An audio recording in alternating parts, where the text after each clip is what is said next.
Hey yo, what's up YouTube gang? It's your boy back at it again with another video. Singing. Anyway y'all, it's a boy King T. Welcome back to another lit banger, you know what I'm saying? You know, if you're new to the channel, it's the first time you see my face. You know, my name is Tapelo Command, but you can call me Mr. King T. Yes sir. So I'm a study tuber, productivity tuber. If you're into this type of vlogs, productivity vlogs and stuff like that, man, this is the channel for you. You know what I'm saying? Go down there, hit the like and hit the subscribe, and let's grow as a YouTube family. But yo guys, so I switched on camera again to really come up with a really cool, so I'm trying something new. I'm trying to get better at my filmmaking, so I'm gonna be trying to make some little bit of like angles and stuff like that, you know what I'm saying? But anyway y'all, I hope you guys are good and that you're basically having the time of your life. This December has been quite crazy, and today is actually the 31st, and basically it's New Year's, man, you know what I'm saying? So I think it's appropriate because the time you're gonna be seeing this video, it's already New Year's. So happy New Year's, baby. I hope this will be a year of prosperity for you, productivity, of self-improvement and high achievement, so that you can accomplish every single goal that you set out for yourself. In today's video, so in today's video, I'm going to be sharing with you guys on how I actually moved from a failing student to a distinction holding student. I know most of you guys are like wondering, like, how does one turn a leaf? You get what I'm saying? Like, if you were to tell me, young TP, like years ago, that I'll be a distinction holder in varsity, you know what I'm saying? Like, I wouldn't agree with you. I'll be like, you're lying because you don't know who I am. You know what I'm saying? But hey man, we improved, we learned along the way. I feel like as you mature and as you get older, you start to realize certain things and you start to learn certain things in your life. And I think it's good that when you do learn something, you must share it, because sharing is caring, man. Remember, success is nice when we are together and not alone. So let's go into this video. That's what we're going to be talking about today. How to move yourself to getting good grades, to becoming that student, you gotta say. But without further ado, let's get into this video. Yes, sir.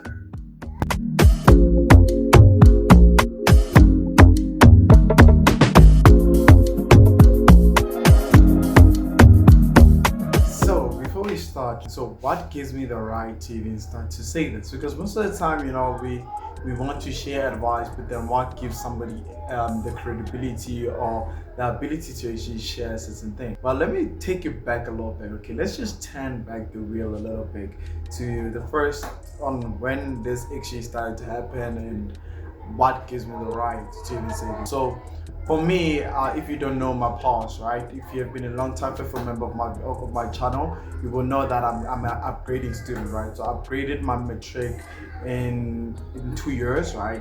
Which is 2021 and 2022. 2023, that's when I got my first admission into the BSc qualification that I'm currently studying. All right. So trusting me and believing me when I say that I do understand the no failure like that, to the extent of like I do understand how it feels to really not be a high performing student, like you get what I'm saying, for the entirety of your life. If you don't know, I actually didn't pass my matric very well. I got like a level 2 in mathematics and I got like a level 3 in physical sciences, and it took me like 2 years to really upgrade the two. Where physical sciences, I upgraded it in 2021 with math, but then I passed physical sciences and also math. But I passed the physical sciences with a level 5, but I passed mathematics with a level 4, right? Which was quite disappointing. I don't want to lie, I was bummed out. But I knew if I were to actually stand a better chance of going into varsity, into the qualification in the sciences, I had to really get good at mathematics.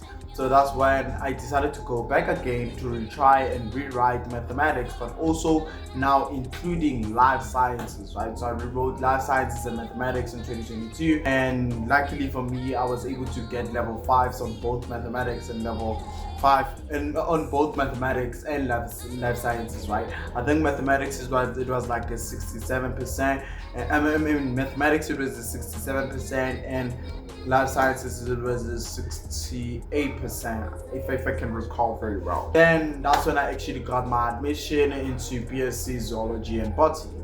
And that brings us to here. Okay, so me going into varsity, it is quite intimidating.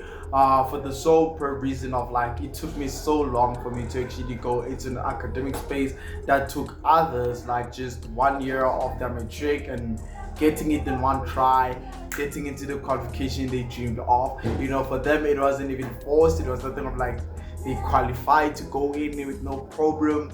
You know, they knew what they wanted to be, unlike us who had to reconsider things. If you don't know, also, like when I was in grade 11, right, I was so passionate about astrophysics and astronomy, so much that in grade 9 when they asked us, what do you want to be? Kids would be like, I want to be a doctor, I want to be a police, I want to be a detective, what.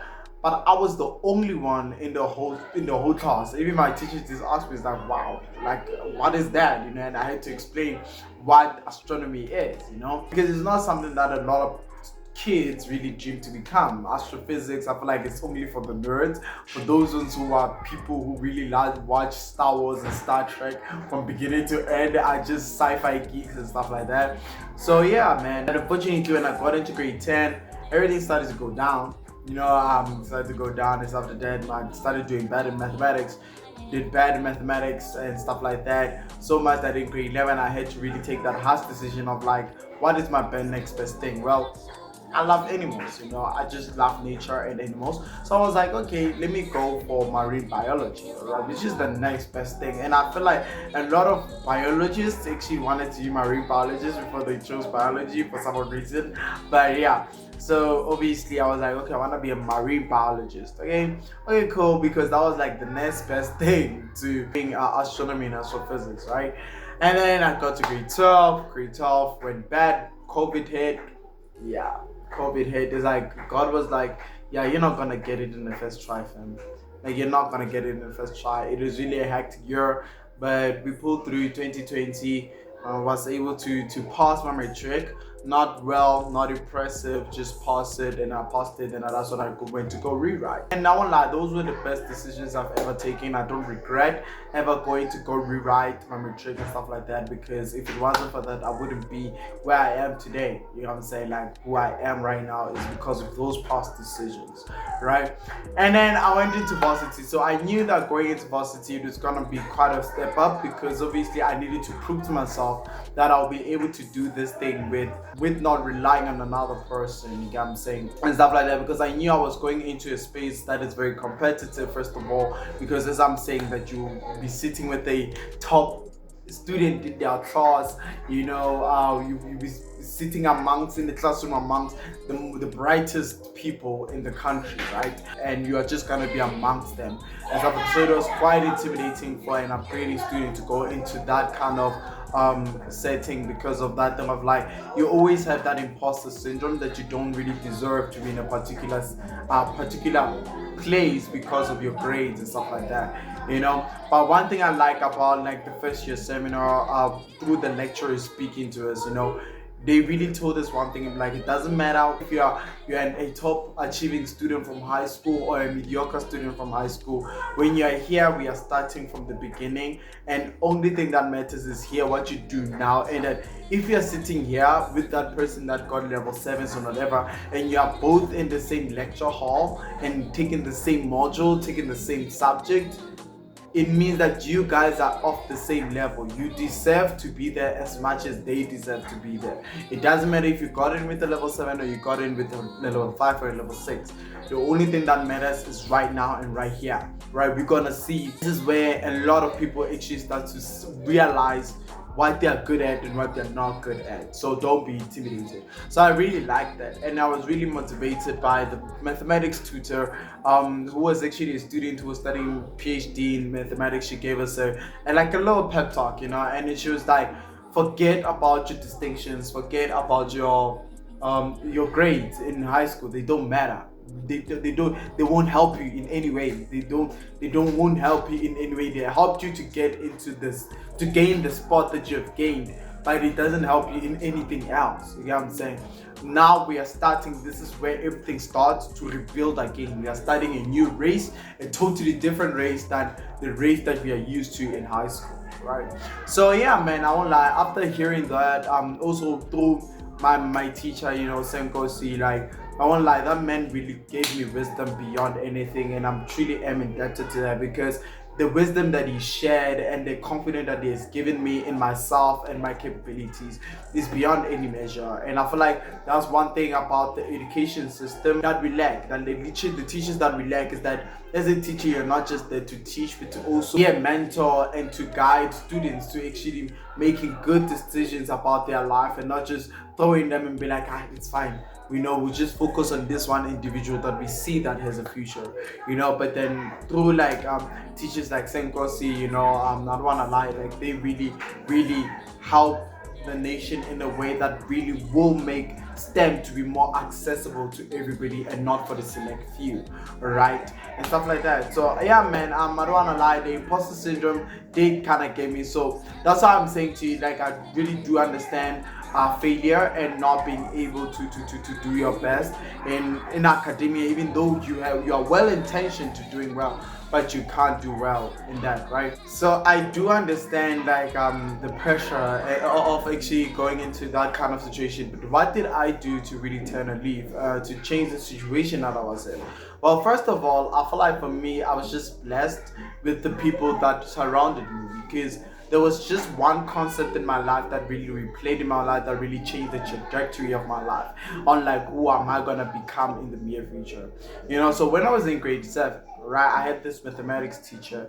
He was really concerned about me because he saw the love I had for mathematics, the love I had for the natural sciences, but there was just something that was preventing me to doing well, something that was preventing me from really living that dream of mine, all right? So much that he called my mother, all right? And he shared the concern with my mother, and then he sat down with me and gave me these words of which I think they stood by me so much that, yeah, even though they didn't click back then, but later in life they did really make an impact on me.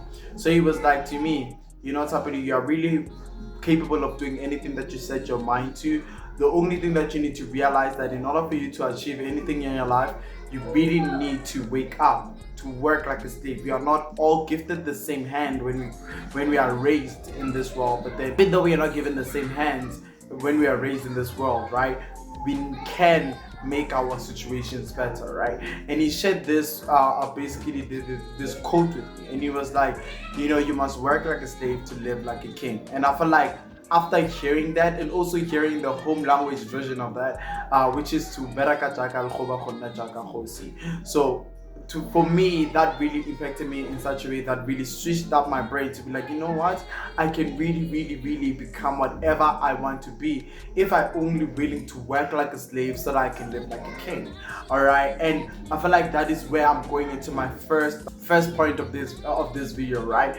Is that quote of like working hard beats naturally born talent. That is the first point I want to share with you guys, because one thing I want you to realize, it doesn't matter how smart you are, if you don't have the level of discipline and also the level of consistency, the level of being persistent, and seeking for help when you're struggling with something, plays a huge role, right? Smarts is only a thing that helps you to distinguish yourself from the rest, but smarts is not the thing that makes the world moving. The thing that makes the world to move is hard work, all right? And that is my first point, right? In order for you to become successful in your academic life, the first thing that you need to get good at is working hard and becoming disciplined, because discipline always beats naturally born talent. And I like how these cartoons nowadays, they really portray that you don't need to be a genius to do science. You don't need to be a genius to do math. You don't need to be a genius to do mathematics. Like, it doesn't take anything special to really do these sciences. Why?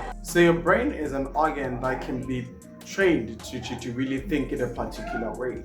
Like, for example, your brain is something that can be trained to do a lot of things, all right? And that's why they call your brain a supercomputer, because you can train your brain to do whatever you set your mind to doing, all right? And as I was saying, like, I really like how these cartoons nowadays, they really portraying that it doesn't take a smart person to really do something great, all right? And I like to use the character. So me, if I were to put myself as an anime character. An anime character that portrays me, I think, is actually Rock Lee. And the thing about Rock Lee is that Rock Lee is not like any other ninja, right? And stuff like that. He's a ninja that doesn't have the powers, basically, the chakra to actually do all those powers and stuff like that, like flames, like Naruto and stuff like that, who has a special power, whatever. He doesn't have that. The only thing that he has is his body and his fists. Okay, so in order for him to compete with people that have power like that, who both have taijutsu and jujutsu, he needs to actually use what he has, which is taijutsu, and get good at taijutsu, because he doesn't have jujutsu. So why should he limit himself because he doesn't have jujutsu? Might as well, because when you have both things, like you have jujutsu and taijutsu, obviously you're gonna be reliant more on the most dominant one, which is jujutsu, right? So you train more of the jujutsu because it's easier to really, like to defeat an enemy with, because it's much stronger. But with taijutsu, it takes a lot of work to really build it up. So that's why most of the time you find like those people who have jujutsu powers, they use more of their jujutsu than their taijutsu, right? But with Lee, is that thing of like his taijutsu is the only thing that's dominant. He doesn't have jujutsu. So in order for him to compete with people with jujutsu, he needs to really train his taijutsu to the extent of like becoming as good as a person that is jujutsu. You get what I'm saying? It's to show good, like hard work always beats everything, because with jujutsu, you don't need to really suffer that much. But with taijutsu, it's physical. So you really need to work hard, dedicate, push through the pain, grind and grind, sweat, do 1,000 push-ups, 1,000 sit-ups. You just gotta be constantly doing something to improve yourself so that you can actually stand in the level of the people who have jujutsu, which is genius. And for me, I would liken that concept of Naruto, of Lee in Naruto, as the concept of being a genius and being a hard worker, alright? Rock Lee is a prime example of a hard worker. Naruto is a prime example of a genius, alright? Because he was already given a head start in life, alright, with that particular gene or that particular brain that can process information faster.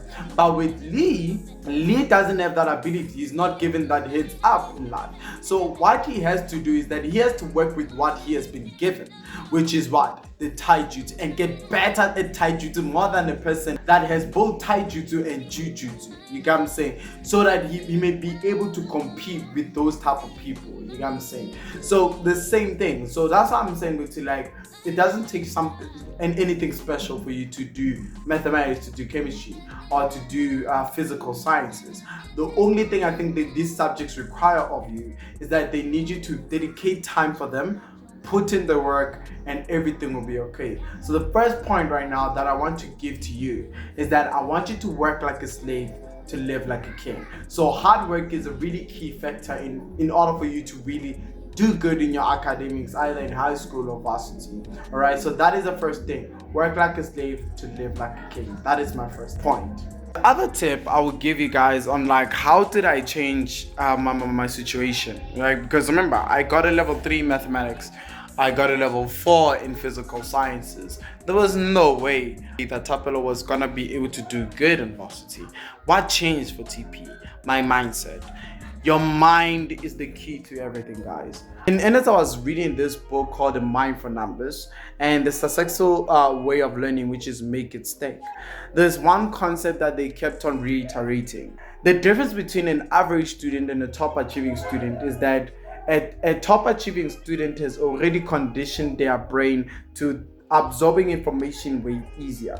They've already conditioned their brain to be good at academia. And to make a prime example of this is that thing of like, imagine you are competing for a bike race, né? Then you have two people. You have a person that's been riding their bike since they were young, and you have a person that just recently climbed the bike, right? Who do you think is gonna be better or good or stands a better chance of winning the race? Well, yeah, you will say a person that has been doing this for the longest, right? And you are correct. So the same thing when it comes to a top achieving student and an average achieving student is that thing of like, this one has something that because their brain has been given a head start in other ways, because they've been doing this from a young age. They've realized this from a young age, so it's so becomes second nature to them that it doesn't take time for them to really understand a topic or a particular problem. All right, just takes them minutes with the teacher and then they're good to go. But for an average student, it's that of like their brain hasn't been conditioned to really think in that way. All right, so for them, what they need to do, they really need to work hard at really making their brain to understand it, taking it one step at a time. So I want you, first of all, to, as I did, to change your mindset. All right, so the mindset that a top achieving student has compared to an average achieving student has is that of like there are two types of mindsets. There's a growth mindset and there's a fixed mindset, and majority of the population has this belief of like, if you are born with something, you are born with it and you cannot change it. And unfortunately, that is not true. All right, that is not true. It doesn't mean that if you are born with the skill of playing a guitar better, it means that you can only become a guitarist and nothing else. That's not true. You can also grow to become an artist or to become a pianist. It just depends on your interest and your efforts towards gaining or obtaining that skill. If you have a fixed mindset, you're a person that believes that if you're not good at physical sciences, you stay bad at physical sciences, and your brain will actually take that condition and internalize it and be like, okay, so that's how we're thinking, that's how I'm gonna take. Because if I were to tell you, this is a fun fact that I learned, your brain doesn't care about mathematics, it doesn't care about physics, it doesn't care about chemistry. The only thing your brain cares about is keeping you alive, mates. It uses the most of its energy. Remember, the brain is the part of the body that uses more energy than the entire organs in your body. So in order for you to make your brain to really be receptive to the information that you're feeding it, you need to condition it and be like, no, this is an essential thing for me to survive, right? So you need to adapt to this type of skill for me to survive, all right? But other than that, if it sees that this information is irrelevant and is not gonna help me survive in any way, it will discard it. You conditioning yourself that you will never be able to be good at physical science, you'll never be good at mathematics, will destroy you, because it will actually give you, because life will constantly give you reasons to believe what you want to believe. All right, even though it is not giving you the real answer to be like, no, you cannot become a scientist. No, it's just saying not yet. But because you conditioned yourself that you cannot become a scientist, you're definitely not going to become a scientist. But if you have a growth mindset, like a person that has been a top achieving student since they were young, for them is that thing of like, even when something is hard, right, they are like, no, it's fine. Failure to me, this failure means that there's room for improvement. I need to really realize something. There's something that I didn't understand in this topic. I want you to look at failure as not just as a stumbling block, but as a guide on what you need to improve on. All right, because only when you improve on those things that you're seeing that you're failing on, those little failures are lessons that accumulate to the success. If you can ask any top achieving student and be like, have they ever gotten everything right on the get-go? No, they had to fail and get wrongs along the way, right? Up until they actually nail it and get it right. Right, but it didn't just come out like that. Like, first of all, they just got it. They went through rigorous training to really condition their brain to be like, no, I can really obtain this type of skill. That is what we call the growth mindset. So I want you to develop this type of mindset, which is the growth mindset, that believes that I am not good at something yet. If only I put in the right amount of effort, the right amount of energy, the right amount of determination towards something, I can really learn to be as good as the next person, basically in that kind of skill. All right. So having a growth mindset is very important because it can help you. It's gonna help you a lot in your academic journey, and not just in your academic journey, but in your career and also in your working field or whatever. It goes a long way, because this mindset is the mindset that a lot of people, I feel like, they take it for granted. And if you just develop this type of mindset, majority of your problems are solved. You get what I'm saying? Majority of your problems are solved, and everything else will just fall into place. So this is my second point.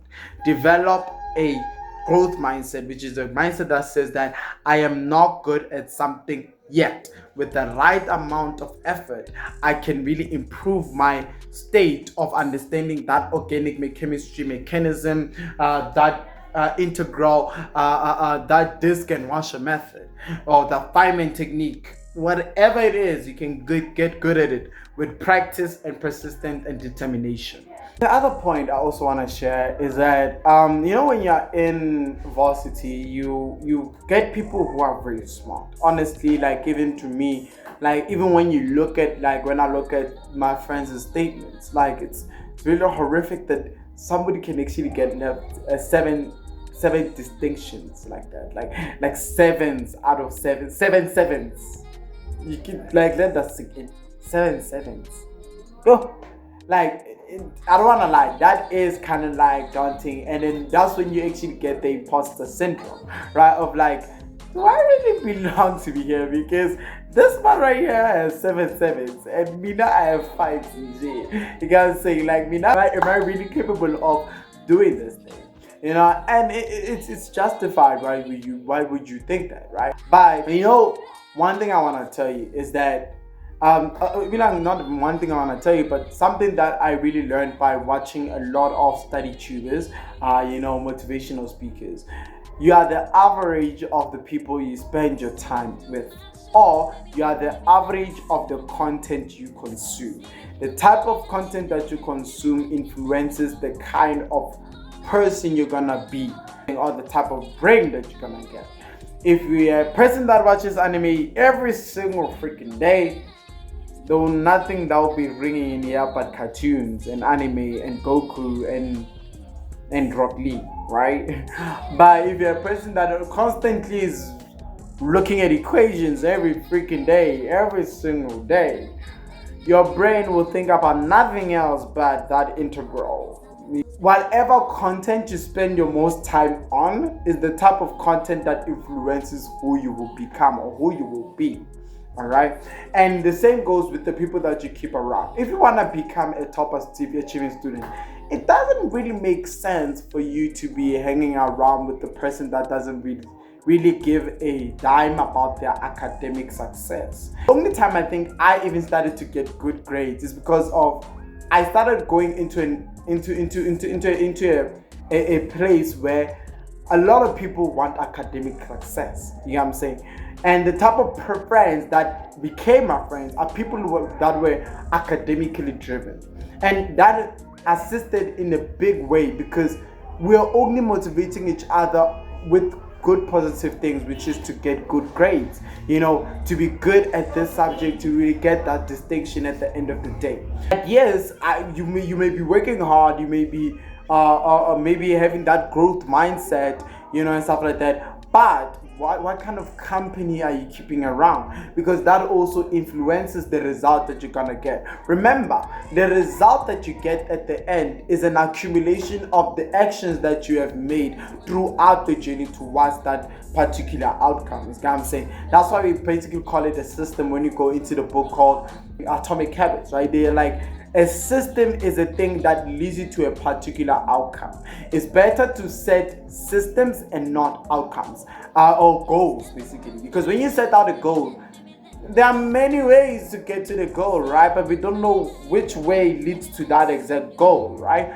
But a system, if you put in place a particular system of reading every day, doing this every day, the ultimate outcome is that you're gonna get good at a particular thing and you're gonna reach that goal. I think that it's undeniable. The road that you're taking, the system that you are taking is gonna lead you to that particular goal. You know what I'm saying? So the content and the people that you keep around really influence the outcome that you're gonna get. The distinctions that I think I've been getting is not because it's only me. No, I'll be lying. I wouldn't be doing justice to the people that are around me. All right, my friends really are a great impact on my academic success because they are the people that keep me motivated. They are the people that keep me getting that good positive vibes. Like when I was failing, my friends were probably like, "Nah, TP, bro, you badass." You are that dog. You get what I'm saying? That type of positive reinforcement goes a long way. You get what I'm saying? So take friends that really care about their academic success, and be stingy about your academic success also, because as much as you want to become an academic genius or an anomaly, you really need to keep people that really align with your goals and your aspiration. It doesn't make sense if you wanna become a physicist and then you are hanging around with the person that wants to club every single day and just get money and just get drunk. You get what I'm saying? It doesn't make sense. I'm not saying not to have those type of people in your life, no, but to say that if you surround yourself with those kind of people, then there will be a particular outcome for that particular association. You know what I'm saying? So first of all, I would say that surround yourself with the people that align with your goals. And if I were to give you a quote that goes along with this, or a point that goes along with this, you are the average of the people that you hang around with, you spend 24/7 with. It's been quite a conversation, right? And I hope that you're really enjoying the content up until this far. You know, if you are enjoying the content up until this far, you know what to do. Go down there, hit the like, and this is subscribe, show love to your boys so that we can be encouraged to make more videos like this. So the other thing I wanted to really share with you guys also is that thing of like, now I'm going into the technical stuff on how to really get good at school, right? Okay, now we'll be done with those type of stuff, you know, like the background stories of how to improve yourself or prep yourself up for academic success. Okay, now these points are directly speaking to how to get good at school. Way that you can get good at school, right? First of all, is that the first rule, I think it's a constant, and I think you have seen it even in high school. Your teacher is the key to your subject. You must use your teacher because that's what they're paid to do. Like for me, for example, that's one thing I really changed about myself. In high school, I didn't approach teachers because I thought they would think I'm dumb, I'm stupid, I cannot think, you know, and stuff like that. Like it will make me look weak, like because as a science student, obviously there are particular expectations that are expected of you, right? To be an independent thinker, to be very smart, to be able to solve these simple problems. But for me, I was clueless. I didn't know anything. So I really shied away from going to my teachers and seeking help, right? But for me, I want to break that stereotype. As a scientist, you need to become, I don't want to say it, but you need to become stupid. Okay? And not in a stupid of like not doing your work. No, I want you to become stupid in such a sense of like, I want you to always go to your teacher for help. It doesn't matter even if you do understand the concept. Go to them to verify if you do understand it, right? Like for me, in my school with my lecturer, I'll go to my lecturer every single time when I don't understand anything, because I know my weakness. I know that sometimes I'm really bad at understanding concepts, right? So who better to ask to help me out in succeeding in a subject that they are gonna mark? Because there's one thing I think I noticed even in varsity is that my lecturer is like, I'm the judge and I'm the jury of this course. So whatever I say goes. So meaning when she's marking or he's marking your script, if they can put a face to that paper, they can be kind of lenient to you. And let me make an example. I was coming from this semester right here to okay, it's 2025 now, but last year, right, which is the first semester of last year, I was doing chemistry, right, and it was inorganic chemistry, and we were starting to deal with Lewis diagrams, you know, stuff like that, like obviously Lewis diagrams, acids and bases, you know, going into that, right? So my teacher, every single time when I struggled with something, my lecturer, not my teacher, my lecturer, when I was struggling with anything, I would just go to her. Just go to casually just pull up it, because there was no need for me to even book a consultation, because her door was always open to me, right? Because I went to her first of all, she's like, nah man, when you have any type of problem, you can come to me, Tapelo, and we can work it together. And that's what I did. Who to bet is like I'm having my own personal tutor, right? Right. And who's a professor, by the way, or a doctor, by the way. So I think that was like a big flex from my side. I'll go to her every time I really got stuck on a question, or when the question in the textbook is not making sense, And she would give me the tea and be like, you don't need to know that. Just know this. This is what I'm gonna ask you. You see how I ask my questions? Focus more on this. And I heed to that advice. Do you see? The lecturer now is giving me pointers on how to really ace her class or ace her exam, right? It's like, nah, you don't need to worry about that. Just look at this. Nah, forget about that. Forget about that. Nah, I'm not gonna ask you that. I just wanted you to know it. I just put it on the lecture slides in J. And now I'm narrowing down everything that I have to study and need to know for the exam. And when I go into the exam or the test, I rock it. I got a 90% on one of the hardest papers, I think the hardest test in our class, right? How? Because of her. It wasn't because of me. Oh, I'm smart. No, because I went to her and it's not that I didn't learn. I did learn, right? Things, that's how I was able to get a 90%. But I was able to get the 90% because I went to the person that knows the heart of the matter, which is the lecturer, the person that sets my paper at the end of the year. You get what I'm saying? When I'm writing my exam. And I was top of my class. I was so proud of myself for that. I was so proud of myself, and I realized that it works. And I feel like that's one thing I feel like that gave me an advantage of me watching uni vlogs. I remember sitting down here in 2021 and 2022 looking at all these students, my first ever vlog in varsity, my first year seminar, and I really was envious of them. But then they also gave me great advice. I learned from top achieving students, right? Some that are physicists, mathematicians, and chemists, because I like to watch a lot of study uni vlogs and study vlogs and stuff like that, especially for mathematicians and physical scientists and chemists, right? I like those type of vlogs because that's what I want to become, right? So I consume the content that I want to become, all right? So as I was saying there, I was like, man, I'm learning so much from this. They've been sharing this, like everything I'm sharing you guys is literally what they've been sharing with me, and stuff like that. And I'm just giving you guys in this video. So they were like, man, go to your teacher. Your teacher is your best friend. If you have to be a teacher's pet, be a teacher's pet. At the end of the day, who's gonna benefit? You. Everybody who's calling you a teacher's pet, they won't be around to say that. They'll be congratulating you. Why? Because you're a teacher's pet.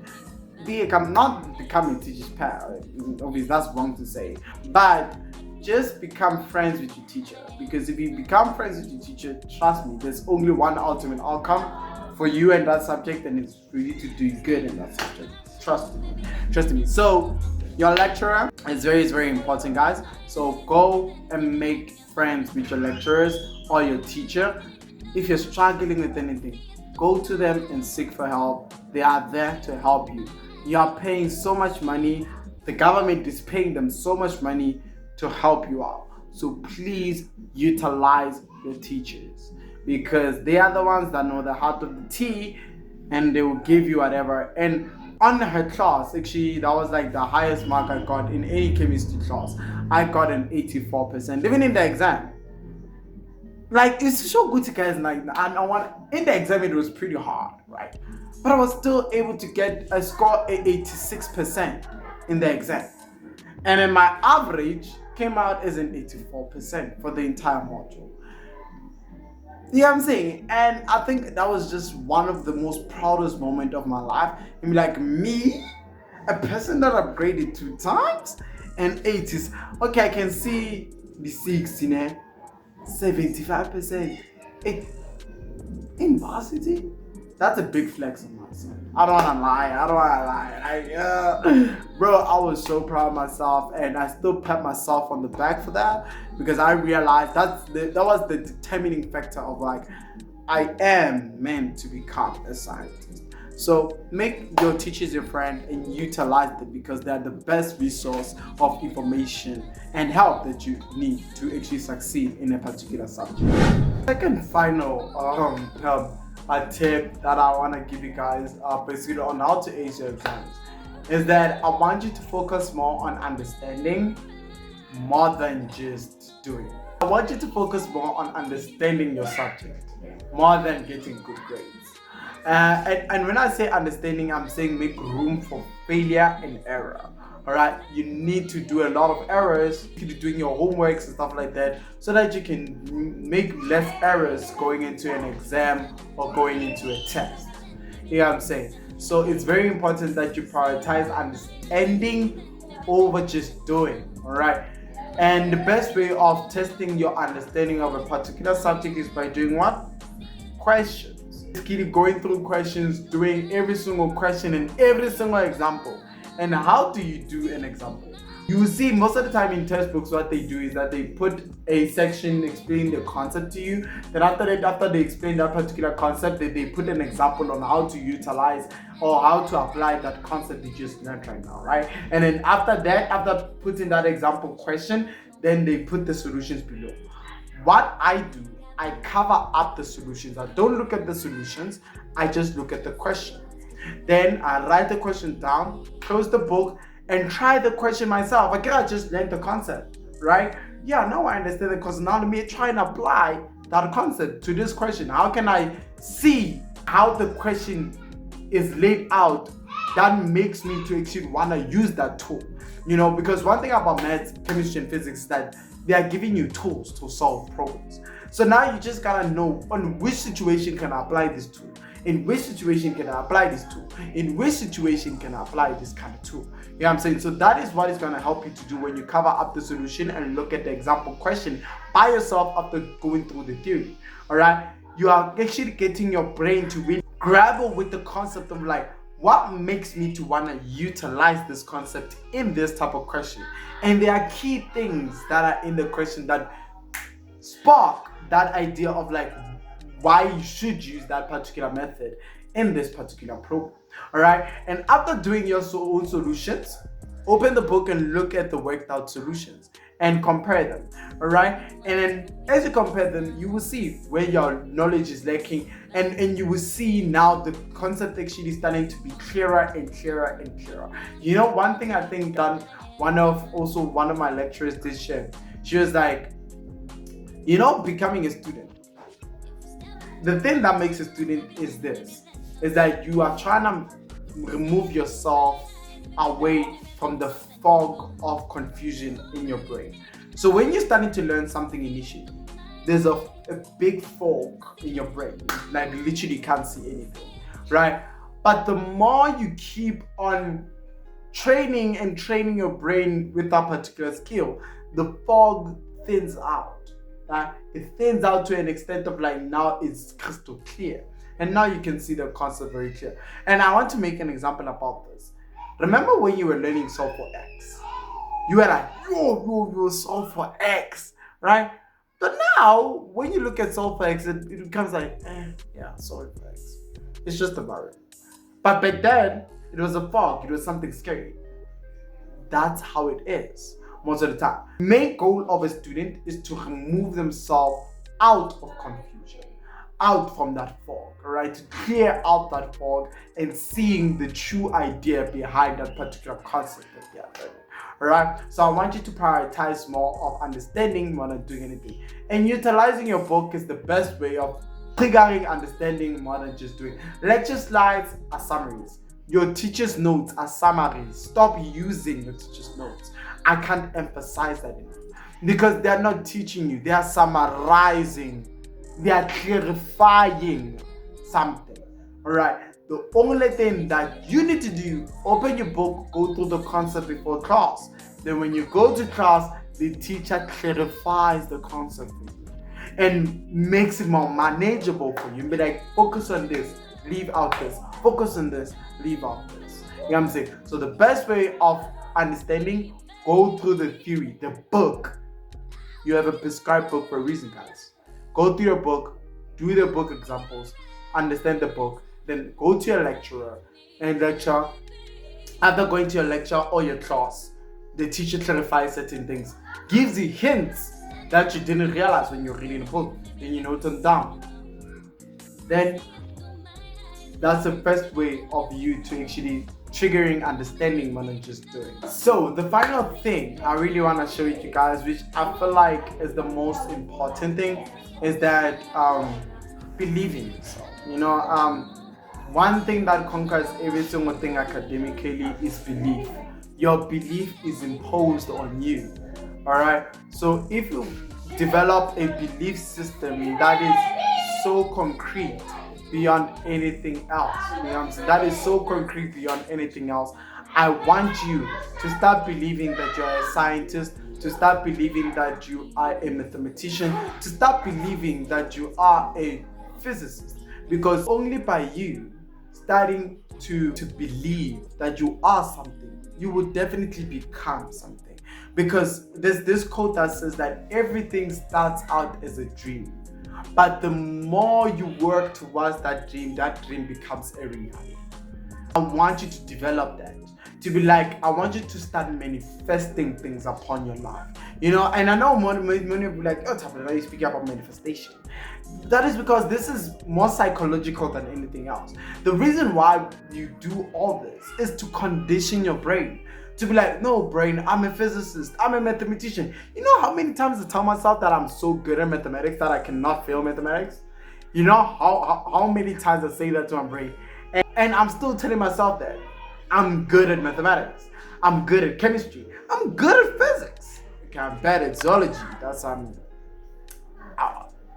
but I want to show you something, right? Is that once you start to set out a certain belief system, your brain becomes conditioned to that belief system. All right. So if you believe that you're a physicist, that you are a mathematician, that you are a chemist, no matter kanjani, your brain will listen to you and it'll be like, okay, Roger that, mate. We are registering this and we are gonna be good at this particular thing. And you will see it will start to become simpler. It just takes one thing to spark a whole chain reaction of success. You know what I'm saying? But yeah, guys, I want you guys to have that belief system, have a growth mindset, focus more on understanding, doing hard work more than looking at your naturally born talents, you know, and seeking for help when you are struggling with something, and also surrounding yourself with the correct crowd around you that influences you towards your certain goal, and to basically have a growth mindset and believing that you can become anything that you really want to be, you know. And this is the final quote I really want to share with you guys that I want to close this video with. Okay, and this quote says that if your dreams don't scare you enough, then they're not big enough.